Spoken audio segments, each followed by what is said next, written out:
నమస్తే, welcome to our channel. నేను పద్మిని. ప్రస్తుతంతో పాటు ప్రముఖ ఆధ్యాత్మికవేత్త, వాస్తు జ్యోతిష పండితులు, వాస్తు జ్యోతిష శిక్షణ నిపుణులు, లలిత ఉపాసకులు బ్రహ్మశ్రీ నానాజీ పట్నాయక్ గారు మనతో పాటు ఉన్నారు. మాట్లాడదాం సార్. నమస్తే సార్. శ్రీమాత్రే నమః. సార్, ఇంట్లో పూజ చేసుకుంటూ ఉంటాము, లేకపోతే రకరకాల వ్రతాలని ఆరాధనలని విశేషంగా చేసుకుంటూ ఉంటాం. ఒక డౌట్ అయితే వస్తూ ఉంటుంది సార్, నిజంగా స్వీకరిస్తుందా అంటే శక్తి అనేది, మన ఇంట్లో ఉన్నటువంటి భగవత్ శక్తి మన పూజల్ని స్వీకరిస్తుందా? ఉన్నాడు, పాజిటివ్ ఎనర్జీ ఉంది, ఎట్లా, మాకేంటి రుజువు? ఉరికేలా పెట్టేయటం అంత కాకుండా మేము పూజ చేస్తున్నాము, మా ఇంట్లో దేవతా శక్తి ఉందా అని తెలిపే సంకేతాలు ఏమైనా ఉంటాయా సార్? దీనికంటే ముందు మీరు స్వీకరిస్తుందా అనడానికి నాకు చిన్న ఎగ్జాంపుల్ చెప్తా. మీరు ఎప్పుడైనా ఎవరితోనో మాట్లాడేటప్పుడు, ఫోన్లో మాట్లాడేటప్పుడు, ఎక్కడో అమెరికాలో మీ వాళ్ళు ఎవరు ఉన్నారనుకోండి, లేకపోతే ఎక్కడో ఇండియాలోనే ఎక్కడో ఉన్నారు, మీరు ఫోన్లో ఆవలింత తీస్తే అవతల వాళ్ళకి ఆవలింత వస్తుందా లేదా? వస్తుంది సార్. ఆవలింతలు అక్క చెల్లెళ్ళు అంటారు. ఎందుకు వస్తుంది? అవును సార్. మీరు ఆవలింతిస్తే ఎందుకు రావాలి? దట్ ఈస్ ఒక కనెక్టివిటీ. మరి అలాంటప్పుడు మీరు ఆవాహన మంత్రం చదివి అంతా చేసి పిలుస్తారు దేవతని, ఆవాహన చేస్తారు, అదేవిధంగా ఆ మంత్రం చదువుతారు, పంచోపచార పూజలు చేస్తారు. మనసుతో చేసినప్పుడు ఎందుకు దేవుడు కనెక్ట్ అవ్వడు? సింపుల్, కనెక్ట్ అవుతాడు. ఎందుకంటే మీ ఆవలింతకే ఇంకోళ్ళు కనెక్ట్ అవుతున్నప్పుడు మీ పూజకి ఎందుకు కనెక్ట్ అవ్వడు? అవును, సింపుల్ లాజిక్ కదా, అవునా? ఇక్కడ ఏంటంటే ట్రూ ఏంటి అంటే ఖచ్చితంగా వస్తాడు. ఎవ్వరు పిలిచినా, పేదవాడా గొప్పవాడా అదా ఇదా సంబంధం లేదు భగవంతుడికి. అందరూ పిల్లలందరూ 10 మంది పిల్లలు ఉన్నారు, ఒక తల్లికి 5 మంది ఉన్నారు. ఆకలి అనగానే అందరికి ఒకలాగే స్పందిస్తుంది. అంతేగాని వీడు తెల్లగా పొడవుగా ఉన్నాడు కాబట్టి వీడి కోసం స్పందించాలి, వీడు నల్లగా పొట్టిగా ఉన్నాడు వీడి కోసం స్పందించాలి అనుకోదు తల్లి. అవునే కదా? ఎవరికో వాళ్ళకి మాతృదోషాలు పితృదోషాలు ఉంటే సంథింగ్ కొన్ని కోట్లలో ఒకరికి ఇది డిఫరెన్సెస్ ఉంటాయి. That is different case. అది ఎలాగో భగవంతుడు, మీరు ఉపాసించే దేవత, మీరు ఒక్క మంత్రం చదివి ఉపాసన ఏదైతే చేస్తారో ఖచ్చితంగా ఇక్కడ వచ్చిన మీ కుడివైపు నిలబడుతుంది దేవత. గుర్తుపెట్టుకోండి, ఇక్కడ ఉండదు, ఇక్కడ ఉంటుంది. ఇక్కడుండి మీరు మనసులో ఎలా చేస్తున్నారు, ఒక మనిషి ఎగ్జామ్ రాసేటప్పుడు ఒక పేపర్లో ఒక ఆన్సర్ రాశాడు, కరెక్ట్ రాశాడు, దానికి కొన్ని మార్కులు ఉంటాయి, రాంగ్ రాశాడు కొన్ని మార్కులు. అలా మీరు చేసే ప్రతి ఉపచారానికి మార్క్స్ పడుతూ ఉంటాయి మీకు. పుష్పం పెట్టేటప్పుడు ఓం హం అని పుష్పం సమర్పయామి అని పెట్టాం, దానికి రిజల్ట్ ఉంటుంది. ధూపం చూపించాం, దీపం చూపించాం, గంధం పెట్టాం, ఓం లం పృథ్వీ తత్వాత్మనే గంధం పరికల్పయామి అని చేశాం. మీరు ఎంత కాన్సన్ట్రేషన్గా చేస్తే దానికి అంత ఫలితం వస్తూనే ఉంటుంది. అక్కడ మీరు నైవేద్యం ఎలా పెడుతున్నారు, మీరు పండు కొనేటప్పుడు, ఎగ్జాంపుల్ స్వీట్ కొనేటప్పుడు అందరూ చేసే జనరల్ మిస్టేక్ చెప్తా. మొత్తం ఇంట్లో 5గురు ఉన్నాం, కిలో స్వీట్ అయితే సరిపోద్ది, సరే తినే ముందు ఒకసారి భగవంతుడు పెడదాం. రాంగ్ అంటా నేను. నువ్వు భగవంతుడి కోసమే కొంటున్నా అనుకోను, భగవంతుడి కోసమే పెట్టు. భగవంతుడు పెట్టిన తర్వాత అబ్బా భగవత్ ప్రసాదం అప్పుడు తీసుకో. ఇది ఎలా ఉంటుందంటే, ఒక తల్లికి ఒక బంగారు గాజులు ఏదో ఇస్తూ, ఇది తర్వాత మళ్ళీ నాకేలే ఏదో ఇప్పుడు ఇస్తున్నాలే తల్లికి ఉంటుంది సార్. అవునా కదా? చాలా మందికి ఉంటుంది. ఒక తల్లి పిల్లవాడి కోసం ఏదైనా వండేటప్పుడు వాడి కోసమనే వండుతుంది. నేను తింటాను అసలు వండదు. అవునా కదా? నేను తినేస్తాలే, వాడికి సరిపోతే మొత్తం వాడికే పెట్టేస్తాను అనుకుంటుంది.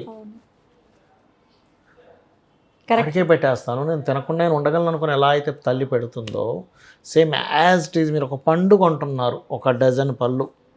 ఇంట్లో మనం ఒక 6గురు ఉన్నాం, 6 రెళ్ళు 12, 2 పళ్ళు తినొచ్చులే అనే భావంతో కొన్నారు అంటే ఆ ప్రసాదాన్ని భగవంతుడు స్వీకరించడు అంట.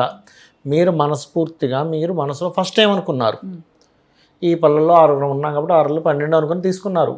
మేవే ప్రసాదం కాదు, అది కాదు, అది ఆహారం మాత్రమే. అది ఆహారం మాత్రమే. మీరు అదే భావంతో కనుక, నేను సంకల్పం అంటే ఇంటి దగ్గర నుంచి బయలుదేరేటప్పుడే స్వామివారికి నేను 1/2 డజన్ అరటిపళ్ళు తీసుకోవాలి, ఒక 2 దానిమ్మ పళ్ళు తీసుకోవాలి, స్వామివారికి నారింజ పళ్ళు అంటే బాగా ఇష్టం, ఎంత బాగుంటుందో అక్కడ పెడితే అనే పూర్తి కాన్సన్ట్రేషన్ అలా తీసుకెళ్ళి, ఈ పుష్పాలు కొనాలి, ఈ మాల వేయాలి అని చెప్పి తీసుకొని అలా పెట్టి స్వామివారికి దండం పెట్టుకొని పూజ చేసుకొని తర్వాత స్వామివారి ప్రసాదం తీసుకుంటారు రానిస్తే ఆ రిజల్ట్ ఈజ్ 100% డిఫరెంట్. అయిపోయింది. నిజంగా పూజ చేసేసినట్టే.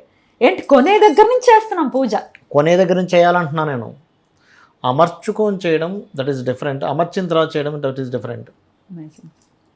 ఇవి చేస్తే ఖచ్చితంగా ఆయన స్వీకరిస్తారు, వస్తుంది. మీరు ఎందుకంటే మీరు చేసే ప్రతిదీ ఆయన స్వీకరించట్లేదు అంటున్నా నేను. స్వీకరించకుండా మీరు ఫలితాలు రావాలనుకుంటున్నారు. Right sir.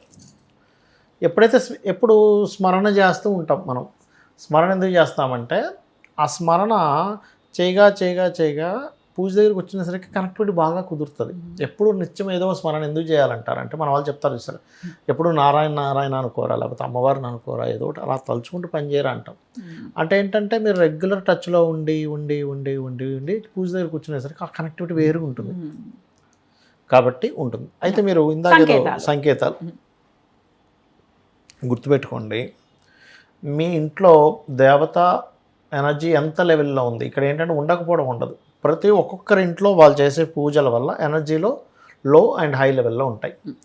కొంతమంది ఇళ్లలోకి వెళ్ళంగానే చూడడం ఎంత బాగుందండి అంటాం, హై ఎనర్జీ ఉంది అక్కడ. కొంతమంది ఇళ్ళకి వెళ్ళగానే కూర్చోలేకపోతుంటాం, ఎనర్జీ చాలా లో లెవెల్లో ఉంది, సరిపోవట్లే. అంటే ఈ జీవుడు వెళ్తే ఈ జీవుడిని కనెక్టివిటీ అయ్యేంత ఎనర్జీ లేదు అక్కడ. అందుకే చూడండి పెద్ద పెద్ద క్షేత్రాలకు వెళ్ళినప్పుడు మనకి చాలా హ్యాపీగా ఉంటాం, ఎందుకంటే హై ఎనర్జీ ఉంది. తిరుపతిలోకి వెళ్ళినప్పుడు వెంకటేశ్వర స్వామి చూస్తే మనకి ఏం గుర్తురాదు, ఆయన చూస్తే అలా ఉండిపోతాం, బయటకు వచ్చేస్తాం. బయటకు వచ్చి ఏం కోరుకోలేదు, మాయ, మహామాయ. ఆ హై ఎనర్జీ ఉంది. అప్పుడు ఇంట్లో ఎంత హై ఎనర్జీ ఉంటే వెంకటేశ్వర స్వామి దగ్గర చూస్తే వెంకటేశ్వర స్వామి చూసి అన్ని మర్చిపోతాం. ఇంట్లోకి వచ్చినప్పుడు అన్ని మర్చిపోతాం, హాయిగా నాకు ఏ టెన్షన్ లేదని అంటాడు. ఇంట్లో కూడా టెన్షన్ ఉంటే నీకు ఎనర్జీ పెద్దగా లేదని. ఇంట్లో నువ్వు ఉండగా హ్యాపీనెస్గా లేవంటే ఇంట్లో నెగటివ్ ఎనర్జీ ఎక్కువగా ఉంది. Point number 1. పాజిటివ్ ఎనర్జీ బాగుంది అంటే ఇంట్లోకి రాగానే నువ్వు హ్యాపీగా ఫీల్ అవుతున్నావు. అయితే ఇందులో సంకేతాలు ఏంటంటే చెప్తాను. మీకు ఇంట్లో ఏదైనా ఒక లలిత కానీ విష్ణు సహస్రనామాలు కానీ ప్లే చేయగానే తెలియకుండా ఇంట్లో ఇంకొంచెం ఎనర్జీ పెరిగిన ఫీలింగ్ మీకు తెలుస్తుంది. రెండవది, దీపాలు ఎక్కువసేపు వెలుగుతాయి. అవునా? మీకు వెలిగింది అందుకే. మొన్న కూడా సార్ వరాహి నవరాత్రుల్లో రాత్రి పెడితే పొద్దున్న కూడా ఆ వీడియో ఇస్తాను, ప్లే చేయండి. పొద్దున్న 4:30 కూడా వెలుగుతుంది. మనకి అర్థం కాదు ఏమిటంటే ఎప్పుడు పెట్టేది ఇదే కుంది, ఇంతే నెయ్యి నూనె వేసాము, అదే ఒత్తి వేసాము, మరి రోజు ఒక 4 గంటలు 5 గంటలు అయిపోయేది ఎందుకు 7-8 గంటలు ఎందుకు ఉంది, డబల్ ఎందుకు ఉంది అర్థం కాదు. ఎందుకుంది, వాట్ ఇస్ లాజిక్? ఇప్పుడు సైన్స్ పరంగా ఇంతసేపు ఒక 10 నిమిషాలు 5 నిమిషాలు తేడా రావాలి, గంటల తేడా అలా వస్తుంది. బికాజ్ ఆఫ్ అక్కడ ఎనర్జీ ఎక్కువ ఉంటుందని అర్థం. ఎక్కువ ఎనర్జీ ఇంట్లో ఉన్నప్పుడు తొందరగా పుష్పాలు వాడిపోవు. అవునా? దేవుడు పెట్టినవా? తొందరగా వాడిపోవు, గుర్తుపెట్టుకోండి. అలాగే మీరు ఆ ఇంట్లో ఎక్కువ ఎనర్జీ ఉన్నప్పుడు గొడవలు తక్కువగా జరుగుతాయి. భార్యాభర్త కీచులాట ఇస్ డిఫరెంట్, దానివల్ల ప్రేమ పుడుతుంది, అదొక చిన్న రొమాన్స్ కీచులాట కూడా చెప్పాలంటే సీరియస్గా. That is different. చిన్న చిన్న కీచులాటలు భార్యాభర్తల మధ్యన వచ్చేది మీరు గొడవలుగా అనుకోకండి అని చెప్తాను నేను ఎప్పుడు కూడా. ఒక విద్వేషంగా ఒక రకమైన గొడవలు అది వేరు, అలాంటివి ఉండవు ఎనర్జీ ఉంటే కనుక. అలాగే మీకు ఏ సమస్య వచ్చినా తొందరగా తిరిగిపోతుంది భగవంతుడు ఎనర్జీ ఇంట్లో ఉన్నప్పుడు. మార్గం తొందరగా కనబడుతుంది, మార్గమే కనిపించట్లేదు, అన్నీ క్లోజ్ అయిపోతున్నాయంటే అక్కడ ఆ ఇంట్లో వాస్తు దోషం వల్ల ఇంకో దోషం వల్ల ఎనర్జీ తక్కువగా ఉంది. ఒక్కొక్కసారి ఏమవుతుందంటే వాస్తు దోషం కూడా ఎనర్జీని తగ్గిస్తుంది. అంటే ఎలా అంటే ఎన్ని పూజలు చేసినా మాకు ఏంటో ఫలితం రావట్లేదు, వాస్తు దోషం వల్ల కుండకి చిల్లుంటే కిందకి పోయినట్టుగా ఎన్నో పూజలు చేస్తుంటారు, ఈ దోషం వల్ల పోతూ ఉంటుంది. భగవంతుడి మీద నేరం వచ్చేస్తుంది, నేను పూజ చేశాను ఏమవ్వలేదని. ఎందుకంటే ఇక్కడ అందుకే చూడండి, మన వాళ్ళు పూజకు ముందు అక్షింతలు తీసుకుని ఉచ్చిష్టంతో భూత పిశాచాన్ని ఇట్లా వేసుకుంటాం, పక్కకి ఇలా వెనక్కి వేసేస్తారు. అది ఫస్ట్ ఆ ఎనర్జీని క్లియర్ చేసేసి తర్వాత పూజ చేయాలి. అది చేయకపోతే ఏమవుద్దంటే మనం చేసే జపం ఎనర్జీని తీసుకోవడానికి ఉంటాయండి కొన్ని, అక్కడ అవి తీసేసుకుంటుంటాయి. ఇలా ఈ కొన్ని సంకేతాలు ఉంటాయి, ఇవి ఖచ్చితంగా వీళ్ళ ఇళ్లలో కనబడుతూ ఉంటుంది. అనారోగ్యాలు వచ్చినా తొందరగా తగ్గిపోతాయి ఇళ్లలో. అనారోగ్య సమస్యలు, ఎంత పెద్ద పెద్ద అనారోగ్య సమస్యలు కూడా అంటే సరైన డాక్టర్ దొరుకుతాడు, సరైన మెడిసిన్ దొరుకుతుంది, సరైన వే దొరుకుతుంది. ఇక్కడ ఏంటంటే వే చూపిస్తున్నాడంటే కూడా భగవత్ అనుగ్రహమే. చాలా ఖర్చు పెట్టామంటే ఏమీ తగ్గలేదు, బికాజ్ ఆఫ్ ఆ ఇంట్లో దేవతా అనుగ్రహం ఒకటి లోపించడమైనా లేకపోతే వీళ్ళ కర్మ ఇంకా అది ఇంకా వాళ్ళకి ఇంకా అక్కడికి అయిపోయింది, మనం ఏం చేయలేము. మనం ఇంకా అది మన పాయింట్ ఆఫ్ వ్యూలో అయ్యో ఏంటి అనుకుంటాం, కానీ భగవంతుడి పాయింట్ ఆఫ్ వ్యూ, భగవంతుడి సంకల్పం వేరు, భగవంతుడి యొక్క సృష్టి ఇది వేరు, కాబట్టి అది వేరే ఉంటుంది. అట్లా పువ్వులు ఎక్కువగా పూయటం అది సార్ ఖచ్చితంగా పువ్వులు ఎక్కువగా పూసిన, ఇంట్లోనే మొక్కలు వాడిపోకుండా ఉన్నా, ఫిషెస్ చనిపోకుండా ఉంటే మనకి అక్వేరియంస్ ఉంటాయి, అది కూడా పాజిటివే.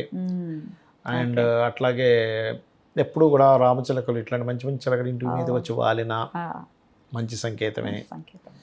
మంచి సంకేతమే. గూడు పెడుతుంది, అది కూడా మంచి సంకేతమే. మన ఇంటికి దగ్గరలో ఏదైనా గూడు పెట్టింది, చాలా మంచి సంకేతమే. ఇవన్నీ ఫ్రూట్ఫుల్. అంతే సార్. అద్భుతం సార్, చాలా బ్యూటిఫుల్గా ఎక్స్ప్లెయిన్ చేశారు సార్. సో ఇవన్నీ జరుగుతున్నాయంటే ఇంట్లో పాజిటివ్ ఎనర్జీ, దేవతా శక్తి ఉందని ఖచ్చితంగా కన్సిడర్ చేయొచ్చు. Exactly. Thank you so very much sir. నమస్తే. శ్రీమాత్రే నమః.